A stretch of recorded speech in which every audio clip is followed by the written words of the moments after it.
अंतिम सत्य तो है ही सर, हमारे बच्चे को मार दिया उसको। के साथ जितने लोग थे वो सारे अंदर जाएंगे, सबको सजा मिलेगी। हम यही चाहते हैं। और किसी को भी अब हम छोड़ेंगे नहीं।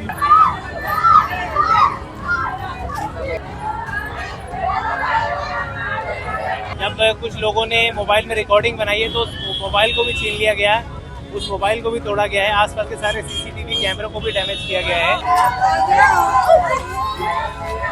वो गिर गया, उसके बाद में उसके मतलब छाती पे पत्थर फेंक के मारा जी।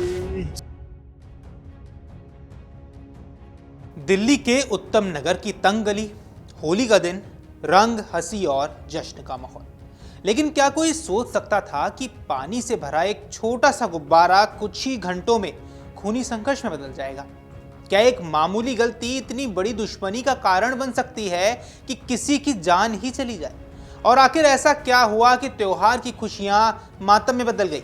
उत्तम नगर की जे कॉलोनी में घटी ये घटना इन सवालों को जन्म देती है। एक मामूली विवाद ने देखते ही देखते हिंसक रूप लिया, और ना सिर्फ हिंसक रूप लिया, एक युवक तरुण की पीट कर हत्या भी कर दी गई। इस घटना ने पूरे इलाके को झकझोर कर रख दिया और फिलहाल वहां भारी पुलिस बल तैनात है। नमस्कार, आप देख रहे हैं अमर उजाला, मैं हूं आपके साथ साहिल सुयाल। और सवाल यह है कि एक गुब्बारे से शुरू हुआ विवाद कैसे किसी की जान पर बनाए। अब जानकारी के मुताबिक ये पूरा विवाद होली के दिन शुरू हुआ। जे कॉलोनी में रहने वाले एक नाबालिग लड़की अपने घर की बालकनी में खड़ी थी और होली के मौके पर पानी से भरे गुब्बारे लेकर खेल रही थी। उसी दौरान उसके हाथ से गुब्बारा अचानक छूटकर नीचे गिर गया और वो खड़ी दूसरी समुदाय की एक महिला पर जाकर लग गया।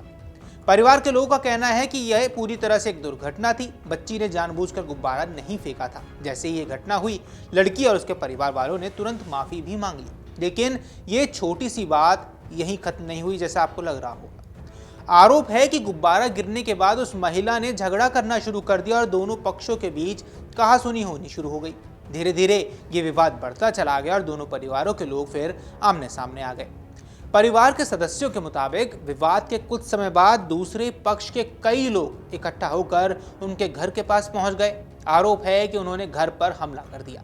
बताया ये भी जा रहा है कि आरोपियों ने घर में तोड़फोड़ की, गाली गलौज की और घर की महिलाओं के साथ बदसलूकी भी की। इस दौरान दोनों पक्षों के बीच झड़प भी देखने को मिली, जिसमें मृतक तरुण के दादा मान सिंह घायल हो गए। घटना इलाके में तेजी से फैल गई और माहौल तनावपूर्ण हो गया। इसी दौरान परिवार का युवक तरुण, जो होली खेल कर लौट रहा था, वहां पहुंचा। बताया जा रहा है कि वो जब घर के पास पहुंचा तो हमलावरों ने उसे घेर लिया। प्रत्यक्षदर्शियों की माने तो आरोपियों ने तरुण को बेरहमी से पीटना शुरू कर दिया। उसे लात, घूंसों और डंडों से मारा गया। आसपास मौजूद लोगों ने बीच बचाव की कोशिश भी की, लेकिन हमलावरों का गुस्सा शांत नहीं हुआ। इस हमले में तरुण गंभीर रूप से घायल हो गया और उसे अस्पताल ले जाया गया, लेकिन डॉक्टर उसे वहां बचा नहीं पाए। तरुण की मौत की खबर फैलते ही पूरे इलाके में आक्रोश फैल गया। घटना के बाद जे कॉलोनी और आसपास के इलाकों में तनाव का माहौल बना। स्थिति को देखते हुए दिल्ली पुलिस ने तुरंत इलाके में अतिरिक्त पुलिस बल की तैनाती कर दी। द्वारका जिले के पुलिस उपायुक्त कुशल पाल सिंह ने बताया कि हालात को नियंत्रित रखने के लिए इलाके में पुलिस और अर्धसैनिक बलों की तैनाती कर दी गई है। पुलिस लगातार गश्त भी कर रही है और स्थिति पर नजर रखी जा रही है। अब यहाँ पुलिस अधिकारियों के मुताबिक किसी भी तरह की अफवाह या तनाव फैलाने वाली गतिविधि पर भी नजर रखी जा रही है। तरुण की मौत के बाद इलाके के लोगों में जबरदस्त गुस्सा देखने को मिला। लोगों ने आरोप लगाया कि घटना के बाद 2 दिनों तक आरोपियों के खिलाफ कोई सख्त कार्रवाई नहीं की गई। इसी नाराजगी के चलते शुक्रवार को बड़ी संख्या में लोग सड़कों पर उतर आए। गुस्साए लोगों ने आरोपियों के घर के सामने खड़ी बाइक और कार में आग लगा दी, जिसके बाद लोगों ने उत्तम नगर थाने का घेराव करना शुरू कर दिया।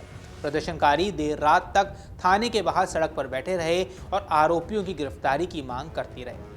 स्थिति बिगड़ती देख पुलिस ने कार्रवाई तेज की। द्वारका जिले के पुलिस उपायुक्त कुशल पाल सिंह ने बताया कि इस मामले में अब तक 7 आरोपी पकड़ लिए गए हैं, जिनमें से एक नाबालिग भी शामिल है।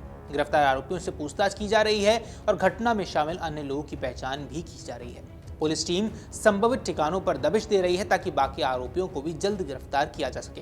पुलिस का कहना यहाँ यह है कि घटना से जुड़े सभी पहलुओं की जांच की जा रही है।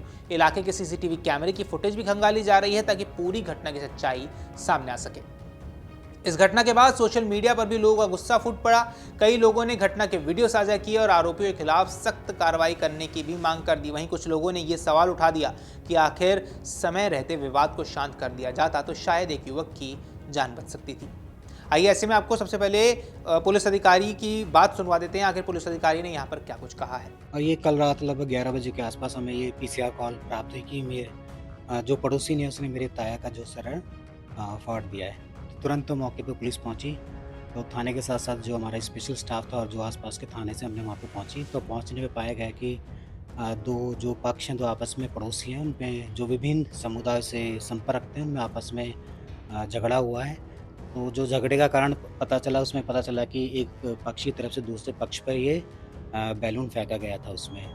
तो दोनों ही पक्षों में दोनों को ये चोटें आई, जिसमें एक पक्ष की तरफ से 3 लोग और दूसरी पक्ष की तरफ से 5 लोग इंजर्ड थे। तो पीसीआर वैन ने और प्लस हमारी जो लोकल थाना था, उन्होंने सभी को जो इंजर्ड लोग थे उनको थाने में पहुंचाया, जिसमें एक व्यक्ति जिसका तरुण कुमार नाम था, जिसके एज लगभग 25-26 साल है, उसकी आज इलाज के दौरान उसकी मृत्यु हो गई है। तो उसमें क्योंकि एफआईआर हम लोगों ने कल रात ही इसमें रजिस्टर कर ली थी, और क्योंकि इस व्यक्ति की मृत्यु के पश्चात हमने जो उपयुक्त हत्या का है तो उसका भी हमने धारा इसमें जोड़ दिया। अभी तक हम इसमें 4 अडल्ट और 1 माइनर को हमने अप्रीहेंड किया है। पर्याप्त लीगल एक्शन ले रहे हैं और स्थिति अभी कंट्रोल में है। तो लोगों से यही निवेदन किया जाता है कि रूमर्स पर विश्वास ना करें, क्योंकि ये भी पता चला है कि जो दोनों पक्ष हैं, जो विभिन्न समुदाय से थे, 40 लगभग 50-55 साल से वहीं पे इकट्ठे रह रहे हैं, और मूल रूप से जो राजस्थान है तो वहाँ पे भी एक दूसरे के जानते हैं, सारे एक दूसरे के पड़ोसी हैं। तो अभी आपने सुना पुलिस अधिकारी ने किस तरीके से बताया कि किस तरीके से जो प्रदर्शन हुआ, प्रदर्शन के बाद जो जिस तरीके से कार्रवाई की जा रही है। वहीं अब पिता का बयान भी यहाँ सामने आया। पिता ने यहाँ रोते हुए वो मंजर बताया जब उनके बेटे पर हमला किया जा रहा था। आइए आप उसमें से पहले वो भी सुनवा देते हैं। वो जो लोग थे वो कहाँ के रहने वाले थे? वो पड़ोस के ही थे हमारे पहले जी। से जानते हैं आप लोग? हाँ जी, हाँ जी। पुरानी कोई रंजिश वगैरह थी? पुरानी रंजिश कोई नहीं थी जी हमारी, लेकिन एक बारी क्या हुआ था, वो हमारे मतलब जीजा थे, उनके अपाइज थे थोड़े से, तो उनके बच्चे जो है ना थोड़े उससे मतलब मजाक वजाक करके तो उन्होंने कुछ बोला, तो उन्होंने उनकी मारपीट की थी जी। लेकिन हमने उस समय मतलब शादी का माहौल था, हमने कुछ नहीं कहा था उन्हें, और हम भूल भी गए थे जी, हमने को भी कुछ नहीं कहा। हमें क्या पता था कि हमारे बच्चे के साथ ऐसी रंजिश निकालेंगे। लग रहा है कि आपके एरिया में दहशत है कहीं ना कहीं। दहशत तो है ही सर, हमारे बच्चे को मार दिया उसको।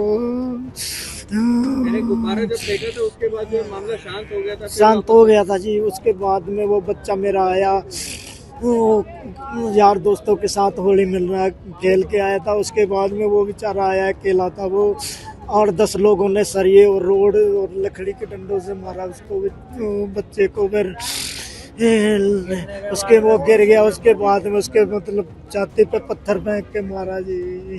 बहरहाल होली जिसे रंगों और खुशियों का त्योहार माना जाता है, उसी दिन उत्तम नगर की एक घटना हो गई। जिस मोहल्ले में सुबह तक रंग और हंसी का माहौल था, वहां शाम होते होते मातम छा गया।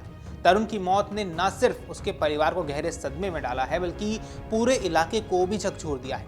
फिलहाल पुलिस मामले की जांच में जुटी है और बाकी आरोपियों की तलाश जारी है। वहीं प्रशासन का कहना है कि इलाके में कानून व्यवस्था बनाए रखने के लिए हर जरूरी कदम उठाए जा रहे हैं। ऐसे में आइए आपको तरुण की मां की बात सुनवा दें। अपने बेटे की मौत के बाद तरुण की मां ने क्या कुछ कहा है, इसको भी सुन लीजिए। मेरे गुब्बारे का बस छोटे से बच्चे से गुब्बारा लगाता बस। 10 की भी नहीं है वो, 10 की भी नहीं है, 6 साल की है। हाँ, बस उसी के लग गए इनके, बस उसी बात में वो गंदी गंदी गाली बक रहे थे। मेले आदमी सारी औरतें आ गए इनके 10-12 घर है ना, सारे एक हो जाते हैं सारे। ये लीलगर मुसलमान है, ये लीलगर राजस्थान के लीलगर है ये। मेरा बच्चा तो बाहर गया होता दोस्तों के साथ पार्टी करने। तो ये चाहते हैं अब जैसे मारा गया ना, जैसे इनके भी जाए, वैसे ही सर फटे उनका भी, और इनके भी जाए। मेरे कैसे आई? वही साथ वाला घर है बिल्कुल ये रहा। चक्कू छुरी पता नहीं क्या क्या लेके आए थे, वो तो और पता नहीं क्या क्या मेरे बच्चों को तो चक्कू भी घुसेड़ रहे थे वो 20 ऐसे तो 50 बंदे थे, पर ये घर के 10 है बंदे, 10 से भी ज्यादा है। 10 से भी ज्यादा है। इन्होंने बी ब्लॉक के बंदे बुलाए थे, जो सारे बी ब्लॉक के मुसलमान है ना, मच्छी मार्केट में, उनको बुलाया था, उनको खड़ा कर रखा था उन्होंने। मेरे लड़के को घर से वहां से आया था। अच्छा, क्या लगता है सोची समझी साजिश है उनकी, वो जरा सी बात हो गई ना। इससे पहले कभी कोई लड़ाई मारपीट? नहीं, मेरे बच्चों से सड़ते थे वो, बस अच्छा जैसे कुत्ते बेचारे कुत्तों को मारते थे, हमारे बच्चे बोलते थे ना, तो इस बात पे वगैरह तुम पाल ये पालतू थोड़े बेचारे जानवर है, उनकी बात पे वो ऐसे सड़ते थे मेरे बच्चों से। हैं? मैं तो सरकार से यही चाहते हैं। उन जैसे मेरे बच्चे का सिली से फाड़ो ना सर, मैं भी रस्सा को भी फाड़ेंगे। मैं फाड़ूंगी सर, मैं फाड़ूंगी। मेरे बच्चे, मेरा हाथी जैसा बच्चा कहाँ से आएगा बताओ? कि 10 बंदे में 10 को फाड़ूंगी, एक बंदे को नहीं फाड़ूंगी, 10 बंदे को फाड़ूंगी, मैं 10 बंदे को फाड़ूंगी। इस घटना ने एक बड़ा सवाल जरूर खड़ा किया है। क्या एक मामूली गलती पर शुरू हुआ विवाद इतना बड़ा हो सकता है किसी की जान चली जाए? और क्या समाज में बढ़ती असहिष्णुता ऐसे ही छोटे छोटे विवादों को बड़ी त्रासदी में बदलती रहेगी? उत्तम नगर की एक घटना हमें यही सोचने पर मजबूर करती है। ऐसे में आपको क्या कुछ लगता है, हमें कमेंट सेक्शन पर जरूर बताएं। फिलहाल के इस वीडियो में इतना ही। नमस्कार। अगर आप ये वीडियो YouTube पर देख रहे हैं तो हमारे चैनल को सब्सक्राइब कर बेल आइकन दबाएं, और Facebook पर देख रहे हैं तो हमारे पेज को लाइक करें।